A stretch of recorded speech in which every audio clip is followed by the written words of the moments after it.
ಬೆಂಗಳೂರಿನ ಮಂತ್ರಿ ಮಾಲ್ ಬಳಿ Srirampura railway gate ಇದೆಯಲ್ಲ, ಅಲ್ಲಿ ಮೊನ್ನೆಯಷ್ಟೇ ವಿದ್ಯಾರ್ಥಿನಿಯ ಕೊಲೆ ಆಗಿತ್ತು. ಬೆಂಗಳೂರಲ್ಲಿ ವಿದ್ಯಾರ್ಥಿನಿ ಯಾಮಿನಿ ಪ್ರಿಯಾ ಕೊಲೆ ಪ್ರಕರಣಕ್ಕೆ ಸಂಬಂಧಪಟ್ಟಂತೆ ಈಗ ಸ್ಥಳೀಯರು ಪ್ರತಿಭಟನೆಯನ್ನ ಮಾಡ್ತಾ ಇದ್ದಾರೆ. ನ್ಯಾಯ ಬೇಕು ನಮಗೆ ಅಂತ ಆಗ್ರಹಿಸ್ತಾ ಇದ್ದಾರೆ ಸಾರ್ವಜನಿಕರೆಲ್ಲ. ಜಸ್ಟಿಸ್ ಫಾರ್ ಯಾಮಿನಿ ಅಂತ ಘೋಷಣೆಯನ್ನ ಕೂಗ್ತಾ ಇದ್ದಾರೆ. ಶ್ರೀರಾಮ್ಪುರ ಪೊಲೀಸ್ ಠಾಣೆಯ ಮುಂದೆ ಈಗ ಜಮಾಯಿಸಿದ್ದಾರೆ. ಹಂತಕನಿಗೆ ತಕ್ಕ ಶಿಕ್ಷೆ ಆಗಬೇಕು ಅಂತ ಬಿಗಿಪಟ್ಟಣ ಹಿಡಿದಿದ್ದಾರೆ. ಇಂಥವ್ರನ್ನೆಲ್ಲ ಒಂದೊಂದು ಎರಡೆರಡು ಸಲ ಎನ್ಕೌಂಟರ್ ಮಾಡೋಕ್ಕೆ ಅಲ್ಲಲ್ಲಿ ಪ್ರಕರಣಗಳಲ್ಲಿ ಗೊತ್ತಾಗ್ಬಿಟ್ರೆ ಇನ್ನೊಬ್ಬನ ಧೈರ್ಯ ಬರೋದಿಲ್ಲ. ಹೋಗ್ಬೋದು, ಒಳಗಡೆಗೆ ಹೋಗ್ತೀವಿ, ಆಚೆ ಬೇಲಲ್ಲಿ ಬರ್ಬೋದು ಬಿಡು ಅಂತೇಳಿ ಇತ್ತೀಚೆಗೆ ಸಿಕ್ಕಾಬಟ್ಟೆ ಮಾದರಿ ಆಗಿಬಿಟ್ಟಿದೆ ಒಂದು ಕೇಸ್ ಅಂತೂ. ಅದಕ್ಕೆ ಎನ್ಕೌಂಟರ್ ಮಾಡೋದನ್ನು ಶುರು ಮಾಡಿ ಪೊಲೀಸರು ಒಂದ್ಸಲ ಒಂದೆರಡು ಹೇಳಬಾರ್ದು, ಬಟ್ ಸಮಾಜದಲ್ಲಿ ಇಂಥದ್ದು ಆಗಬಾರ್ದು ಅಂತಂದರೆ ಒಂದು 2-3 ಕೇಸ್ಗಳು ಆಗಬೇಕು ಅಂತದ್ದು.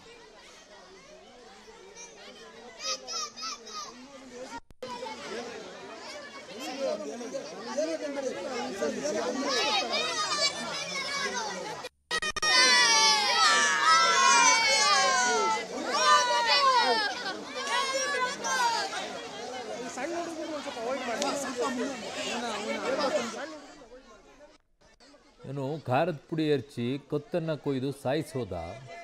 ಯಾಕೆ ಅಂತಂದರೆ ಅವಳು ಪ್ರೀತಿಯನ್ನು ಒಪ್ಕೊಳ್ಳಿಲ್ಲ ಅಂತೆ. ಮೂರ್ಖರ ರೀತಿಯಲ್ಲಿ ಕೆಲವರು ಆಡ್ತಾ ಇದ್ದಾರೆ.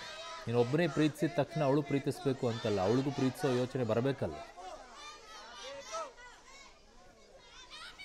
ನನ್ನ ಸಹೋದ್ಯೋಗಿ ಕ್ರೈಮ್ ಬ್ಯೂರೋಯಿಂದ ನರಸಿಂಹಮೂರ್ತಿ ನನ್ನ ಸಂಪರ್ಕಕ್ಕೆ ಸಿಗ್ತಾ ಇದ್ದಾರೆ. ನರಸಿಂಹಮೂರ್ತಿ, ಏನಾಗ್ತಾ ಇದೆ ಈಗ ಘಟನಾ ಸ್ಥಳದಲ್ಲಿ? ಅರುಣ್, ಮೊನ್ನೆ ಬೆಂಗಳೂರಿನ ಶ್ರೀರಾಮ್ಪುರ ಪೊಲೀಸ್ ಠಾಣಾ ವ್ಯಾಪ್ತಿಯಲ್ಲಿ ಯಾಮಿನಿ ಪ್ರಿಯಾ ಅಂತೇಳಿ ಆಕೆಯನ್ನ ಪಗಲ್ ಪ್ರೇಮಿಯೊಬ್ಬ ಚಾಕುವಿನಿಂದ ಹಿಡಿದು ಕೊಲೆಯನ್ನ ಮಾಡಿದ್ದ. ಈ ಸಂಬಂಧ ಇದೀಗ ಇಬ್ಬರನ್ನ ಅರೆಸ್ಟ್ ಮಾಡುವ ಕೆಲಸವನ್ನ ಮಾಡಲಾಗಿದೆ. ಆದ್ರೆ ಸ್ಥಳೀಯ ನಿವಾಸಿಗಳು, ಒಂದಷ್ಟು ಕಾಲೇಜು ವಿದ್ಯಾರ್ಥಿಗಳು ಇದೀಗ ಪ್ರೊಟೆಸ್ಟ್ ಅನ್ನ ಮಾಡ್ತಿದ್ದಾರೆ. ಶ್ರೀರಾಮ್ಪುರ ಪೊಲೀಸ್ ಠಾಣೆ ಮುಂದೆ ಎಲ್ಲರೂ ಕೂಡ ಜಮಾಯಿಸಿದ್ದಾರೆ. ಒಂದು ನ್ಯಾಯ ಬೇಕು, ಸತ್ತಂತಹ ಕೊಲೆಯಾದಂತಹ ಪ್ರಿಯಾ ಏನಿದ್ದಾಳೆ ಅವಳಿಗೆ ನ್ಯಾಯವನ್ನ ಕಲ್ಪಿಸಬೇಕು. ಯಾರು ಹಂತಕ ಇದ್ದಾನೋ ಅಂತವನಿಗೆ ಕಠಿಣ ಶಿಕ್ಷೆ ಆಗ್ಬೇಕು ಅನ್ನೋ ಮಟ್ಟಿಗೆ ಇದೀಗ ಆಗ್ರಹ ಪಡಿಸುವ ಕೆಲಸವನ್ನ ಇಲ್ಲಿನ ಸ್ಥಳೀಯರು ಮಾಡ್ತಿದ್ದಾರೆ. ಅದನ್ನು ಗಮನಿಸಬಹುದು. ಕೆಲ ಸ್ಥಳೀಯರು ಪ್ರೊಟೆಸ್ಟ್ ಅಲ್ಲಿ ಭಾಗಿಯಾಗಿದ್ದಾರೆ. ಏನು ಈಗ ಯಾಮಿನಿ ಪ್ರಿಯಾಗೆ ನ್ಯಾಯ ಸಿಗಬೇಕು ಅಂತ ಹೇಳಿ ಪ್ರೊಟೆಸ್ಟ್ ಮಾಡ್ತಿದ್ದಾರೆ. ಅದಕ್ಕೆ ಎನ್ಕೌಂಟರ್ ಮಾಡಬೇಕು, ಎನ್ಕೌಂಟರ್ ಮಾಡಲೇಬೇಕು,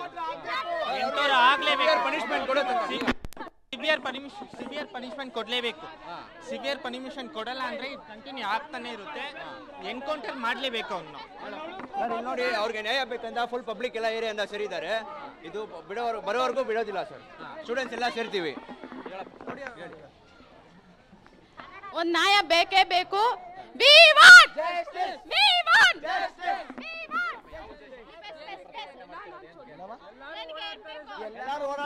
ತಂಗಿದ್ದೀರಲ್ಲ, ಕಾಲೇಜ್ಗೆ ಹೋಗ್ತಾರೆ.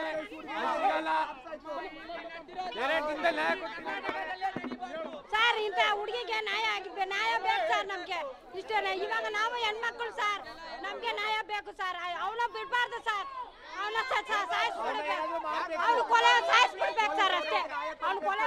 ಅರುಣ್, ಇದು ಸ್ಥಳೀಯರ ಆಗ್ರಹ, ಹಕ್ಕೊತ್ತಾಯ. ಯಾವುದೇ ಕಾರಣಕ್ಕೂ ಹಂತಕ ಏನಿದ್ದಾನೆ ಅಂತವನ್ನ ಗಲ್ಲಿಗೇರಿಸಬೇಕು, ಆತನನ್ನ ಗುಂಡಿಟ್ಟು ಕೊಲೆ ಮಾಡಬೇಕು. ಹೀಗೆ ಒಬ್ಬೊಬ್ಬರದ್ದು ಒಂದೊಂದು ರೀತಿಯ ಅಭಿಪ್ರಾಯ. ಆತನನ್ನ ಯಾವುದೇ ಕಾರಣಕ್ಕೂ ಬಿಡಬಾರ್ದು. ಆ ಹೆಣ್ಣು ಮಗಳು ಕಾಲೇಜನ್ನ ಮುಗಿಸಿ ಮನೆಗೆ ಬರ್ತಿದ್ದಂತಹ ಸಂದರ್ಭದಲ್ಲಿ ತುಂಬಾ ಬ್ರೂಟಲ್ ಆಗಿ, ಬರ್ಬರವಾಗಿ ಆಕೆಯನ್ನ ಕೊಲೆ ಮಾಡಿದ್ದಾನೆ. ಆತನಿಗೆ ಕಠಿಣವಾದಂತಹ ಶಿಕ್ಷೆ ಆಗ್ಬೇಕು ಅನ್ನೋ ಮಟ್ಟಿಗೆ ಇದೀಗ ಪ್ರತಿಭಟನೆಯನ್ನ ನಡೆಸ್ತಿರೋದು. ಇದೀಗ ಶ್ರೀರಾಮ್ಪುರ ಪೊಲೀಸ್ ಠಾಣೆಯ ಮುಂದೆ ಹೆಚ್ಚುವರಿಯಾಗಿ KSRP ತುಕಡಿಯನ್ನ ಕರೆಸಿಕೊಳ್ಳಲಾಗಿದೆ. ಹೆಚ್ಚುವರಿ ಈ ಡಿವಿಷನ್ ನ ಪೊಲೀಸರನ್ನ ಕರೆಸಿಕೊಳ್ಳಲಾಗಿದೆ.